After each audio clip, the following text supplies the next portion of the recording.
Feel the pressure. It's God gearing you for more.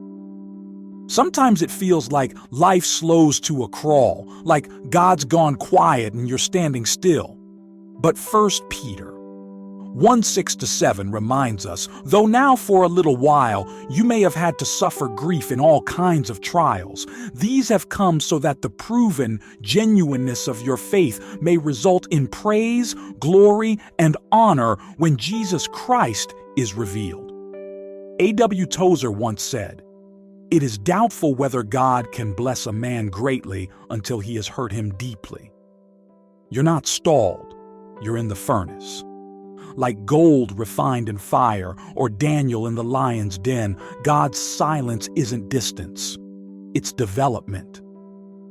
Underneath the hush, He's fortifying your faith, removing impurities, and shaping you to reflect His glory. Don't resist the fire, it's forging victory deep within you.